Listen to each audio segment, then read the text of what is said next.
Hello, and welcome to the latest in gaming, my gaming news show coming at you live 3 days a week until I decide to change the schedule. It's currently Wednesday, May 14th, and here are today's topics. Massive layoffs at Microsoft. Oops, I didn't write this part down. I usually prepare a bit better for this, I swear.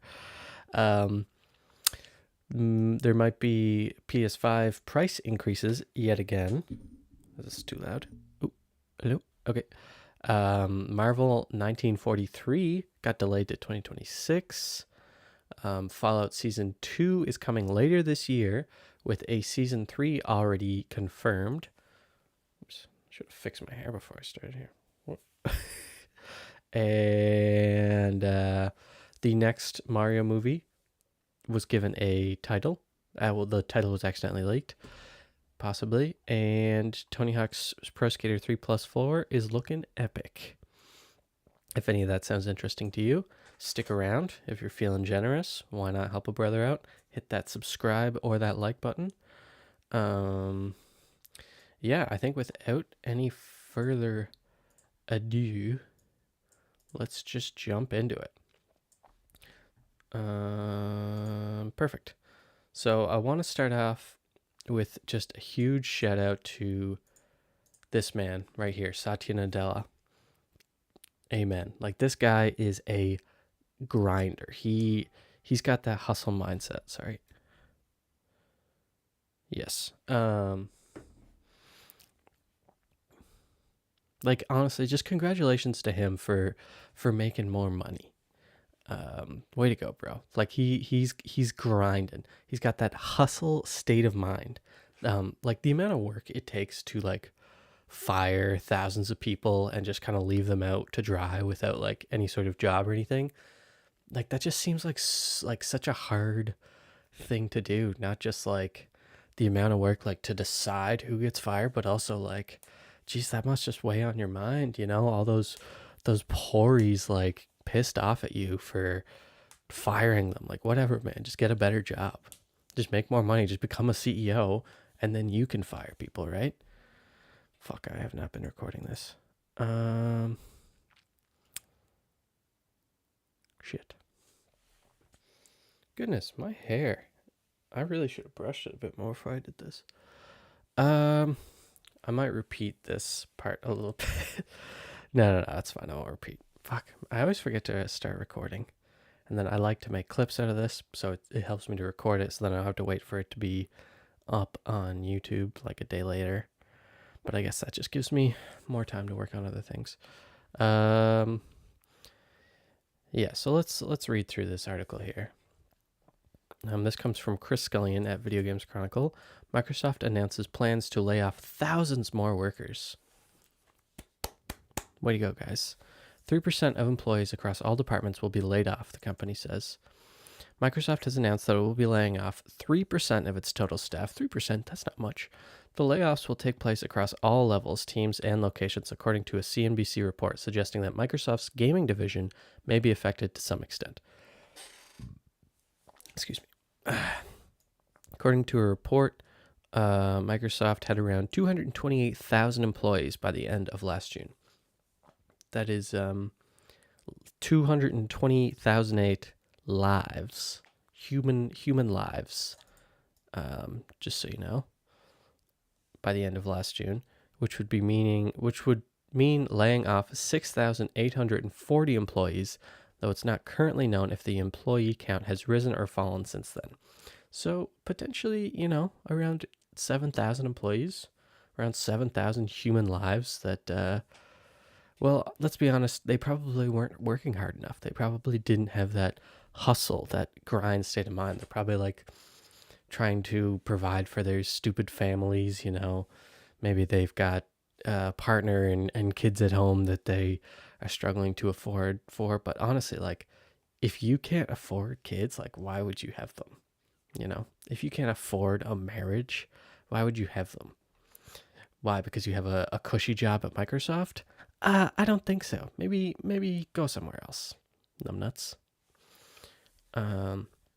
In a statement to CNBC, a Microsoft spokesperson said that one of the objectives of the layoffs was to reduce layers of management, saying, "We continue to implement organizational changes necessary to best position the company for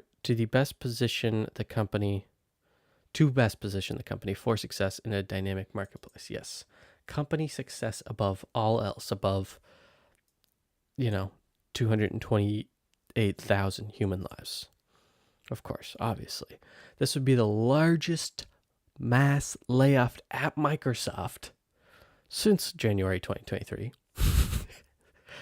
Less than 2 years ago. Or no, just a little more than 2 years ago. So,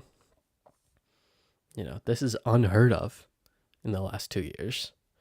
They don't have, they've got a history of firing thousands of people. When the company confirmed plans to lay off around 4.5% of its workforce, around 10,000 employees, the 2023 round of layoffs affected Microsoft's video game divisions across both Xbox and Bethesda, with a reported significant number of layoffs at 343 Industries, the studio behind 2021's Halo Infinite. Microsoft's HoloLens business and some engineering divisions were also reportedly part of those cuts. Well, 343 Industries, if you didn't want to get laid off, maybe you should have made a better game. Cry more. Why didn't you cry more, loser? I want people to know that might not understand my sense of humor that are coming in here, that I'm joking about this and that this is a terrible thing. And I just want to clear the air and throw that out there so people don't think I'm actually a terrible piece of shit, that this is just an awful thing that's happening, and it really sucks. So I just want to put that out there, to float it out there, in case somebody wasn't sure that this is terrible and I shouldn't be laughing. But no, this fucking sucks. This was followed by a game-specific round of layoffs in January 2024, where Microsoft announced that it was cutting 1,900 staff across Xbox, Bethesda, and its then newly acquired Activision Blizzard. See, something I want to say, when it comes to these types of layoffs, it's so disheartening, because it's like people take jobs at like Microsoft and giant tech companies like this rather than like, a smaller like startup, or like rather than taking a risk and like making their own business, when because making our own business, it's a huge risk. You're probably not going to make money for years. They take these types of jobs because it's like, this is guaranteed income for, however many years. Oops. This is guaranteed income for, the rest of my life potentially. I have this job, and why would they get rid of this job that's it's $1 trillion company? Like, they can afford to employ me. And then just to know that you're just a tick in a mathematical equation in order for the people at the top to get more money. It's so disheartening, and it's like, what is safe? What possible career path should someone take to guarantee themselves steady income and like an affordable place to live and like all these things? Like, there's literally nowhere at this point, because all of these big places that should be safe, it's like, no, fuck you. Like, you're just a statistic, and if firing you makes the people at the top a little bit more richer, then that's fine. Fuck you. Like, it's just so, like, it's like there's literally nothing people can do to avoid these types of things. It's man, don't you just love this capitalism? Yes. Yeah. Fuck yeah, capitalism.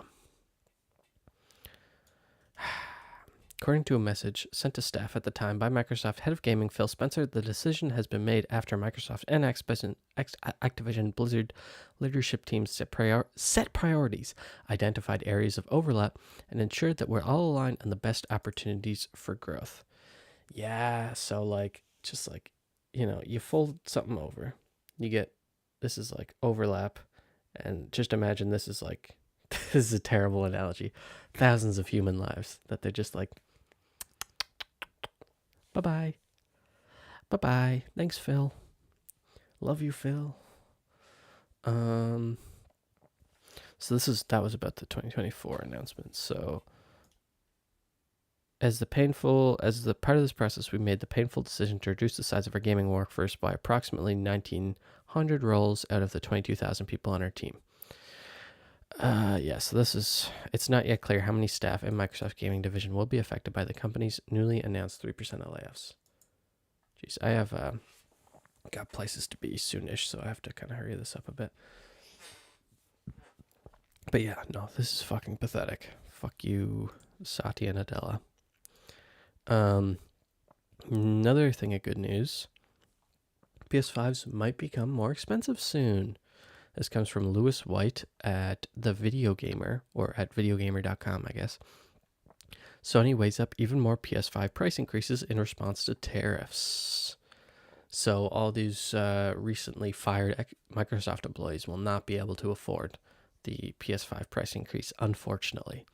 PlayStation 5 is now significantly more expensive than it was on launch, as the cost of silicon fails to fall, and the increasingly fluctuating United States tariff situation continues under the Trump administration. Sony is now weighing up the potential of even more price hikes of the PS5 console and software. In an investor call following the release of the company's latest financial report via Eurogamer, Sony explained that it is considering the possibility of more price hikes for its products. This comes after the second round of price increases for the consoles in the UK, Australia, and New Zealand, and mainland Europe.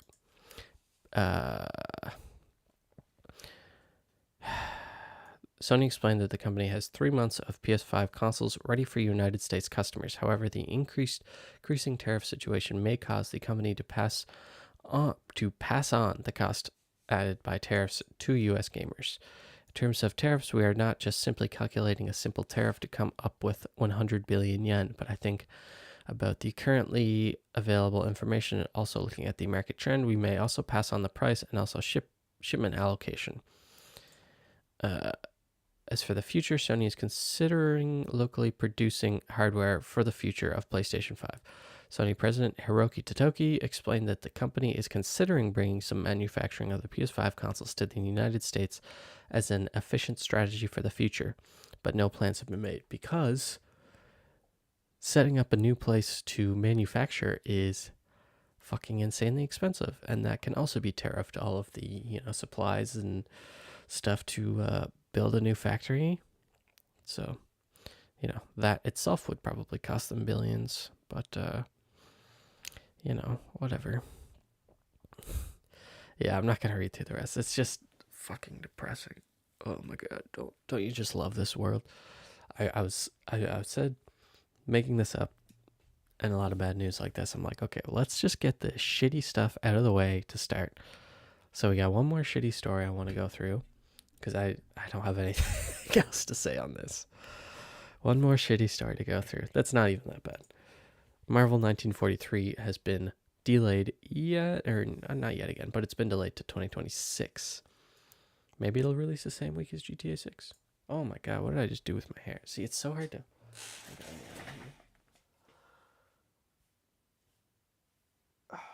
What streamers don't tell you is like, the thing that I'm looking in is like, it's like the opposite of a mirror.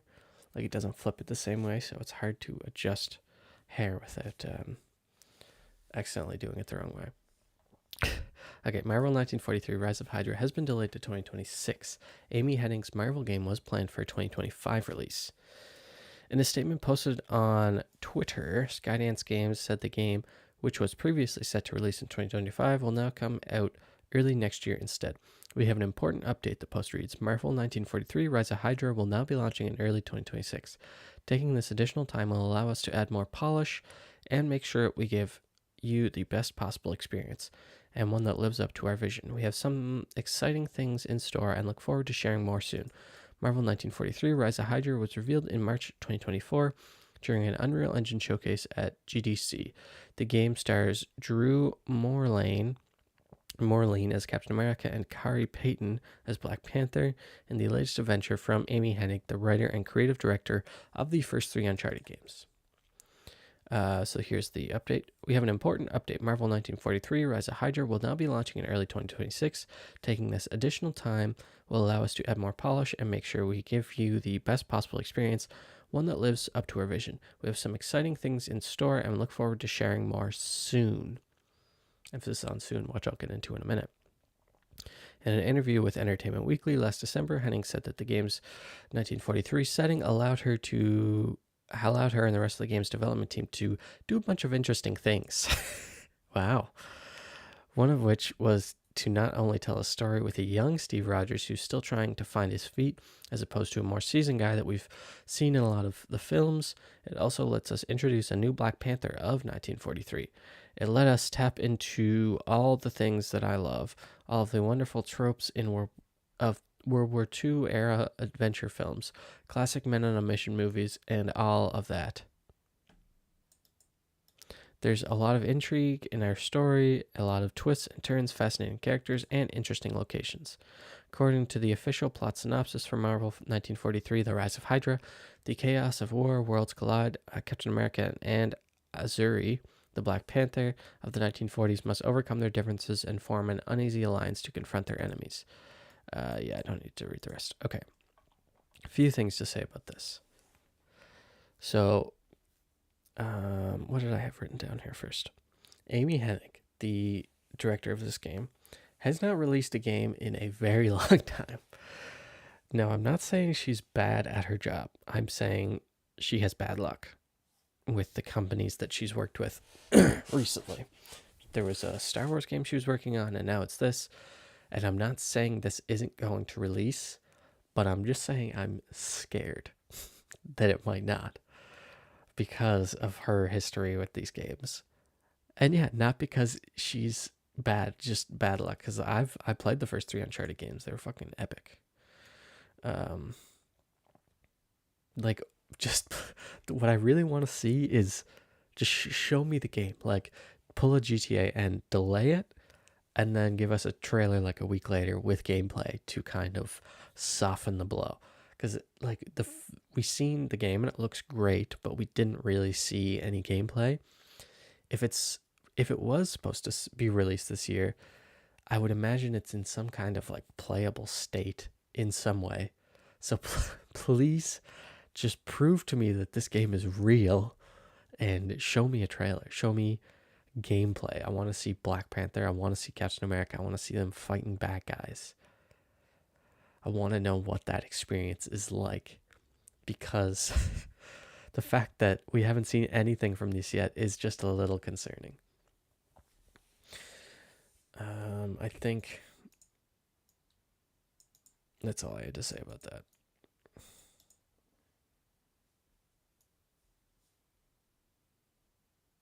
But yeah, it says it's set for release now in early 2026. So we'll see. Hopefully, maybe it'll be like that February game. Try and get a good, because I would imagine it's going to try to get a good early lead on GTA. So I can't imagine like a April release date. So maybe like February or March, if they, can get in the time that they're hoping for. Let's see here now. Now, actually, let's do that last if we have time. Okay, so let's go. Fallout Season 2 premieres in December. I don't know about you guys, but I loved Fallout Season 1. It was like the biggest surprise for me in terms of like a video game adaptation release. Because what have I seen? I've seen Mario Brothers movie, of course. All the Sonic movies. I'm currently, Season 2 of Last of Us is premiering right now. I've only watched the first episode. It's been good. I would say the Fallout show was like the biggest like surprise hit. You know what I mean? Like, there's been a lot of good things so far, a lot of meh things, like the Halo show and like the Mortal Kombat movie and stuff. I haven't seen those though, to be honest. I did see the first episode of Halo and kind of got turned off by it. But this was one that I was like, yeah, you know, I'll give it a try, see if I like it, because I played a little bit of Fallout 4, and this just like blew me away how good it was. Um, Ella Purnell and Walton Goggins just fucking stole the show. And I've got no problem with the other guy. I don't know the actor's name. He did like pretty good in his role. I just feel like his role was just not as good as the other two. You know what I mean? So hopefully he kind of comes more into his own this next season. But quite excited for it. So let's get into this now. This comes from Chris Scullion at VGC again. Fallout Season 2 premieres in December, has been renewed for Season 3. The show wrapped production on its second season last week. The TV show adaptation of Fallout has been renewed for a third season, Amazon Prime Video has announced. During Amazon's annual upfront presentation, the company confirmed Season 3 of Fallout has been greenlit. It was also announced that Season 2 of the show, which wrapped production last week, will premiere in December 2025. According to Amazon, the second season will pick up in the aftermath of Season's 1 epic finale and take audiences along for a journey through the wasteland of the Mojave to the post-apocalyptic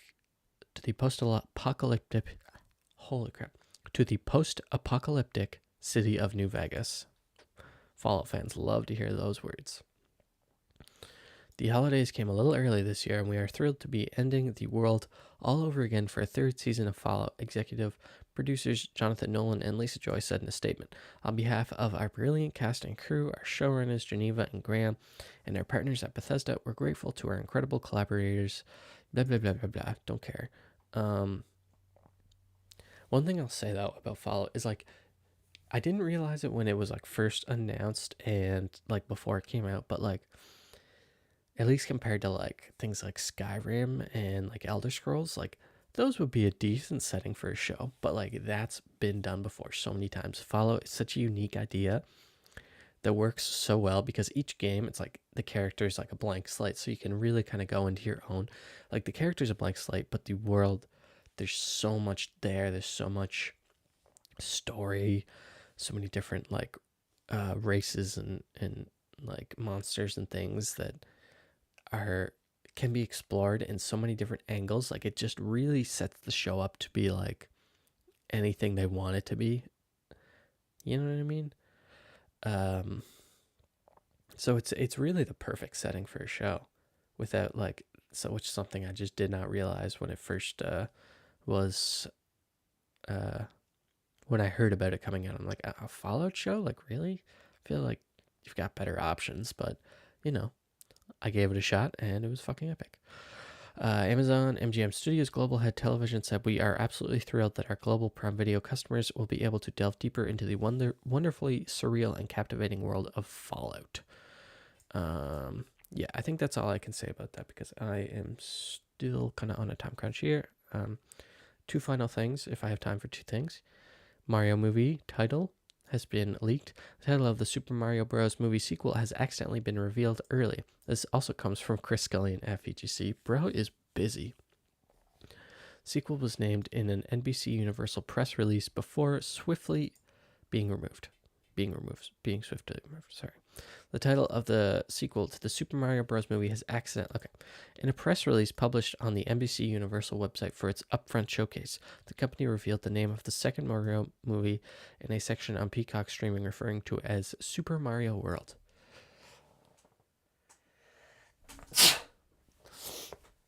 Excuse me. An exciting range of films from Universal Pictures, Focus Feature, DreamWorks Animations, and Illumination were presented, including Megan. Okay, blah, blah, blah, blah, blah.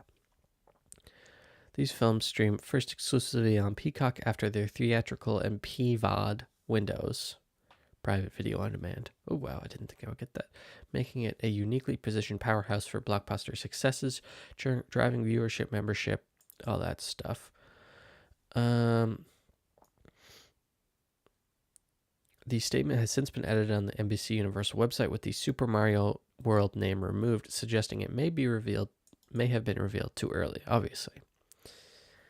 Yeah, so the name would make sense given the original film ends in a post-credit sequence at the end of Super Mario Bros. Movie. The film cut to the sewers under the New World and reveals that there's a Yoshi egg sitting there as the egg starts to hatch, and the camera cuts black as Yoshi's trademark Yoshi cry to be heard.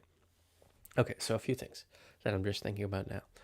I really like how they're doing this. So I find it similar to kind of like the Sonic movies. Like with each Sonic movie, they're very much like their own original story. They've kind of come up with a lot of their own lore, which is meh. Um, but those games do kind of somewhat follow the story of, or the movies do somewhat follow the story of the games. Like Sonic 3 is very similar to Sonic Adventure 2. Like they're kind of going through some of the big game stories, and it seems like they're kind of doing that a little bit for the Mario movie. Like in a sense, like the Super Mario Bros. Movie is kind of just like the original Super Mario Bros. In a way, you know, Peach, our princess is in another cat. Like he goes to Toad and they helps him get Peach back, which is like the same as every other story. And they did, you know, they went to the Donkey Kong world, which obviously isn't, and they played Mario Kart. So it was very much a departure from Super Mario Bros., but they still had like that basic inspiration. And I think what this does is kind of cements or kind of confirms that like Sonic way of doing things, in that this was kind of inspired by the first movie was kind of inspired by that game, and this one will be kind of inspired by Super Mario World, and having Yoshi as a companion, and probably being a little more like going to like Donut Plains, I would imagine. But I feel like the movie will also kind of use it as an excuse to visit a lot of different worlds in the Mario universe, you know? Like Donut Plains will be one of them. Maybe they'll go to the Donkey Kong place again. And although the Mario movie did have a bunch of worlds like the Darklands and stuff like that. So maybe, I don't know, I'm getting way too into the nitty gritty Mario lore, but this is exciting to see. I'm very glad they didn't just name it Super Mario Bros. Movie 2. Like that would be so lame, and that's kind of what I expected them to do. So I'm glad they at least have a better name going for Super Mario World. Although I feel like historically putting a 2 on something does make it sell better, so I'm glad they're not just like giving it the best name for the most amount of money possible. You know what I mean? Okay, next thing I want to talk about, the final thing, Tony Hawk's Pro Skater 1 and 3 and 4. One of my most hyped games this year. We got a lot of new details on it the last couple of days, so I just want to go through those. What to expect from Tony Hawk's Pro Skater 3 plus 4 has come from Paulo Josiel Arias. Sorry if I butchered that name on Game Rant. Tony Hawk is a name that's synonymous with skateboarding as a sport and as a video game. His Tony Hawk's Pro Skater franchise spans 5 mainline titles over 15 years. It has captured the hearts of gamers, skaters, or not since its release. As such, it's no surprise that these titles are getting remade for modern devices. Fuck, I actually don't think I have time to do this. I just looked at the time. But basically, game looks epic, and I can't wait to play it. We'll be streaming it, probably be I'm streaming it 3 days early because I'm gonna pre-order the deluxe edition because I want to get the Doom guy. But yeah, anyways, thanks for anybody that decides to watch this later. Really appreciate it. Hit that subscribe button if you feel like it. I would love that. And yeah, no, well, I always don't know how to end these things. Bye. Bye-bye.